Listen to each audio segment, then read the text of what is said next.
नमस्कार, मैं डॉक्टर गरिमा सैनी आप सभी को ज्योतिर्राव गोविंदराव फूले की जयंती पर बहुत बहुत बधाई दे रही हूँ।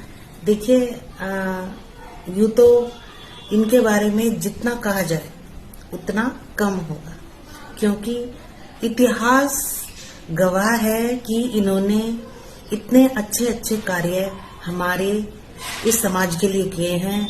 देखिए, उस जमाने में जातिवाद बहुत हुआ करता था। जो शिक्षा है वो इक्वल नहीं मिलती थी सबको, तो क्योंकि ये क्षुद्र जाति के थे तो इन्होंने उस जाति को भी पढ़ाने का प्रण लिया कि शिक्षा सबके लिए इक्वल होनी चाहिए। तो इन्होंने विद्यालय भी खोले।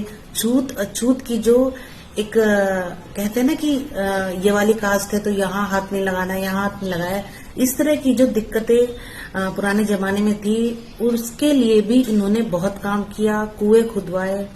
तो कहेंगे कि इन्हें महात्मा की उपाधि भी दे दी गई थी, क्योंकि इन्होंने समाज के लिए, एक स्त्री के लिए, स्त्री को शिक्षा ग्रहण करनी चाहिए ऐसा विचार प्रथम बार इन्हीं ने रखा। और इन्होंने ही अपनी पत्नी सावित्रीबाई फुले को भी वो ऐसी प्रथम महिला थी जिन्होंने प्रथम बार शिक्षा ग्रहण की। तो आज अगर हम शिक्षित हैं, हम स्त्रियां शिक्षित हैं, तो किसकी वजह से हैं? इन्हीं की वजह से हैं। तो इन्हें तो शत शत नमन करना हमारा कर्तव्य है, क्योंकि इन्हीं की वजह से स्त्रियां इतनी स्वतंत्रता पा रही हैं, शिक्षा ग्रहण कर रही हैं और सबको इक्वल एक जो औहदा होता है वो मिल रहा है।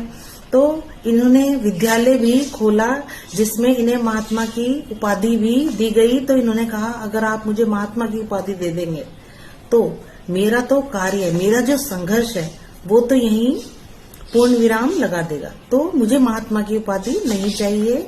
ऐसा बोलकर इन्होंने खूब संघर्ष किया।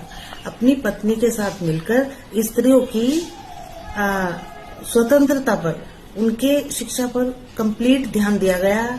फिर इन्होंने जो विवाह में 7 फेरे लिए जाते हैं उसमें पुरुष प्रधान मंत्र हुआ करते थे उस टाइम पर। इन्होंने उन मंत्रों को स्त्री की स्वतंत्रता के मंत्रों में रिप्लेस करके अच्छे मंत्रों को, स्त्रियों की जो अधिकार होते हैं उन्हें दिलाने वाले मंत्र, जिससे कि स्त्री खुल के जी सके, स्त्री स्वतंत्र होकर जी सके, पुरुष प्रधान मंत्र को हटा दिया गया। तो इस तरह के महान कार्य करने के कारण ही इनका नाम आज भी हम बहुत ही नमन के